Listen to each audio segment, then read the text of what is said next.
In 2012, the coalition government implemented the Welfare Reform Act. This controversial new piece of legislation led to many people's benefits, such as job seekers' allowance, being cut. In 2013, food banks in Britain saw an unexpected rise in numbers. More people than ever are now struggling to feed themselves on a daily basis. This is Breadline Britain.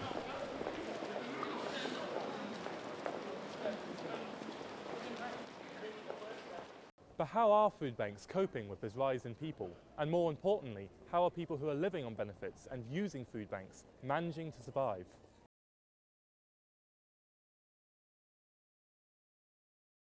I went to the Bridge community venue to see for myself how they were coping. While there, I spoke to Zoe Homfrey-Cooper, who showed me around. Right, this is the Bridge. Okay. It's a community venue, it's open to everybody. We've got a soft play area for the under fives, got facilities for tea and coffee for people. This is the kitchen, and then further down this end we've got the food bank cupboard. The food is donated almost entirely by the general public. It's packaged into food parcels at the local distribution centres, then sent here to the food bank to be distributed to those in need. The Bridge is somewhat rare amongst food banks, as it also gives away fresh potatoes, which have been donated by a local Lincolnshire farmer. Have you seen a rise in the number of people who are using the food bank? Definitely. I mean, obviously I arrived in November, but by January there was a huge increase. I think people had overstretched for Christmas, and with the change in the benefit system, I think people are having knock-on effect, and food is one of those things that they're having to cut back on. Do you see the numbers rising even more over the next year? I do think so, yes. I think as more and more benefits are looked into and they're cutting back on them, I think that will affect people greatly, yes. I just hope that people feel they can come to food bank rather than go hungry and starve. My next stop was the Lincoln Community Larder, another food bank run by the YMCA. It's been open for 25 years and has established itself as an integral part of the local community. I talked to Tina James, the larder coordinator. The food here, do you package it yourself? It isn't packaged at a distribution centre? No, we package up as the person is waiting for it, and that way we can give them some choice. There's no point handing over good food to somebody who doesn't like that thing and maybe seeing it sort of being slung out. So it's better to give them what they want. 3 meals a day for 3 days. When we buy in, as to be honest, the bulk of the food is purchased. We always buy the supermarket's own basic brand. We're always getting donations from members of the public and local companies, and then if there's any funding to be had from foundations or big charities, then we apply for that. Have the government ever given you any money? No. So it's all... No, the government doesn't give us any money. No, it's all comes from donations by the public. Over the last 5 years, there's been a huge rise, but it has plateaued out somewhat, and we're about the same level this year as we were this time last year. But you are saying there's been a rise? Oh gosh, yes. When you think we've been going 25 years, there must have been a rise, but definitely a big percentage between 5 years ago and this year. It's people being sanctioned on their job seekers accounts for a large proportion of the people we see every week. Or some people, of their DLA has been cut. We've seen a few of those. All the welfare benefits problems have led to an increase in people at our door.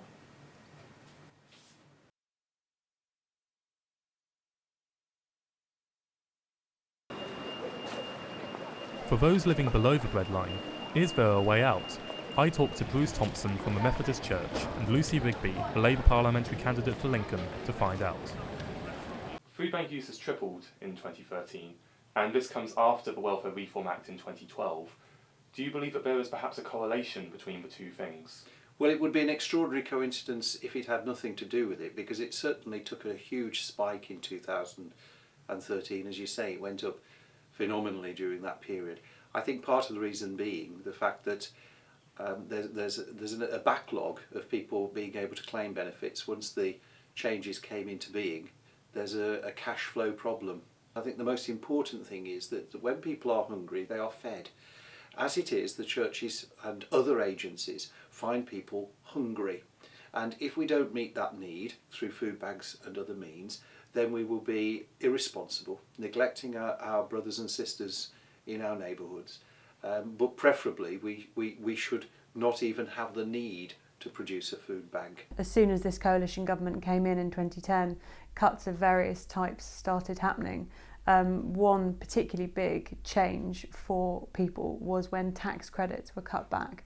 And all of a sudden, some people who didn't realise, in fact, that they were going to get less in their pay packet ended up with substantially less.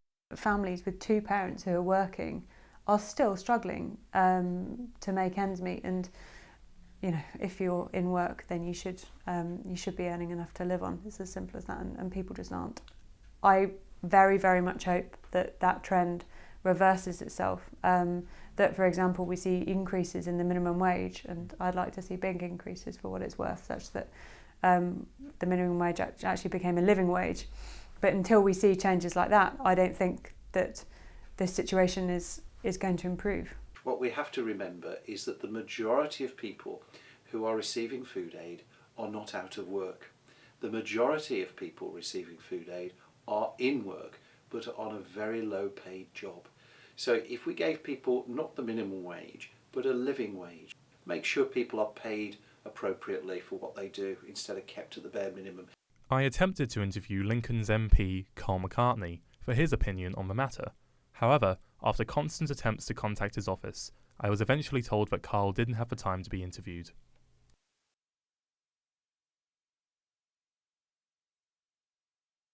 My name's Ray Peters and I'm 33 years old.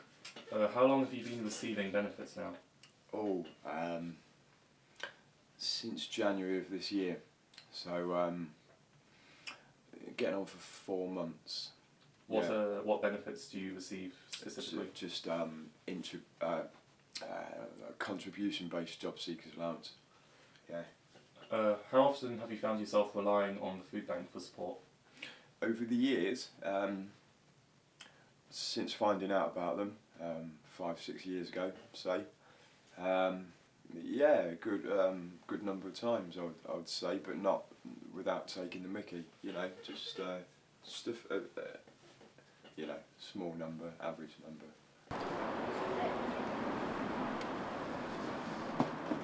There is another zip compartment underneath at the bottom.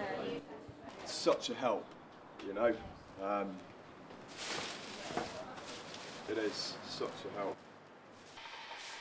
Yeah, I mean, they are food banks really handy, you know. If for whatever reason you find yourself really short on a particular fortnight, you know, and your money's taken up other places, which can happen to anyone on benefits, I think, really. We've all got stuff to pay out, haven't we, and whatnot. So there'll be times when you just find your money gone, just like that. You hear it all the time. And we all know how important it is to eat, don't we? You need to eat well every day. You can't, I can't function properly without eating well. So, yeah, they're handy, real handy places. How did you sort of find yourself in the situation? Yeah, how? This time, drugs can mess things up sometimes, you know. Would you be willing to tell me more about your drug use? And you don't have to go too far. Yeah, of course, you know. Tried many different drugs over the years, and all I really do now at the moment is smoke a little bit of weed every now and then, you know. But I've sort of picked down and put up a lot of various drugs over the years. But I'm probably now, at this moment in time, probably at my most cleanest and focused, and you know, I'd say, yeah, definitely, without doubt. Haven't been drinking for years, and yeah, I just feel really in control at the moment. Yeah, it's good. I've got a bit of a problem later with the rent and my landlord.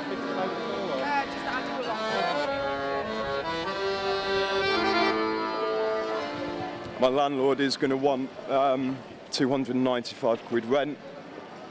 I think I'm going to have about 150 of it. So I've still got things I need to get yet, and that, you know. You mentioned a gambling addiction to me. I did, didn't I? Yeah. Unfortunately, gambling has been it's been a big, not a big part, a kind of vice of mine over the past 4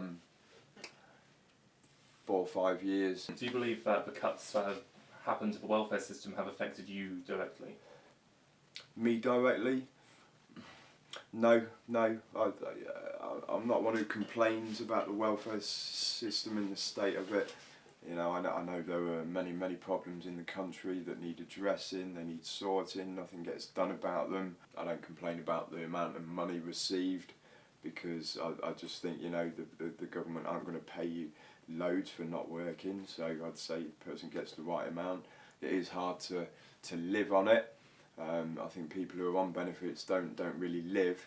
You just sort of survive really until you're back in work and back earning more money, you know. It could always be worse, couldn't it? Always could.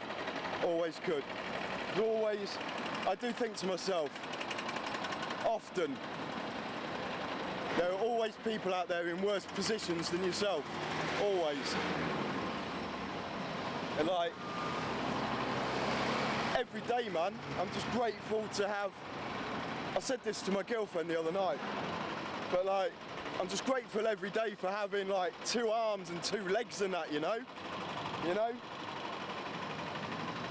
And just be, I've got my health and I'm physically fit and that, you know?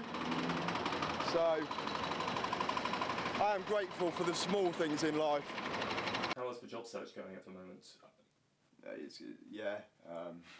Since January, just on my universal job match account alone, I've applied for 80 something jobs.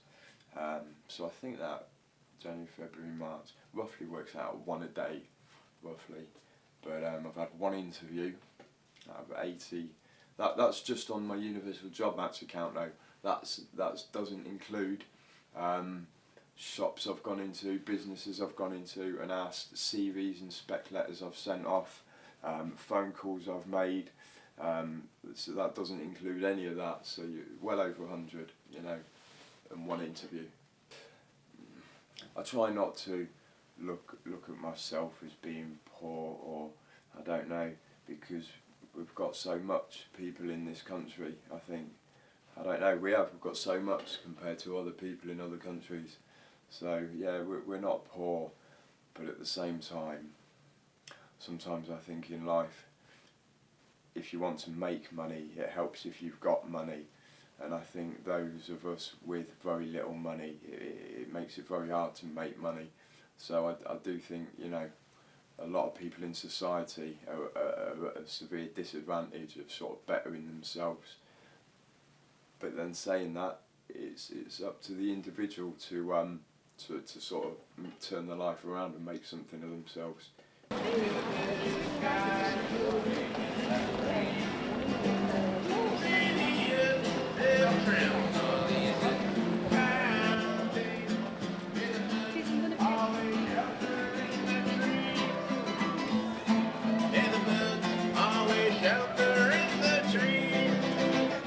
This investigation has given us small insight into what it's like to live below the breadline. The Lincoln Food Bank is coping, but can it continue despite this rise in numbers? Ray and others like him are surviving day to day, but how much longer can they endure? One thing is for sure, poverty is still prevalent in Britain, and we're all the victims.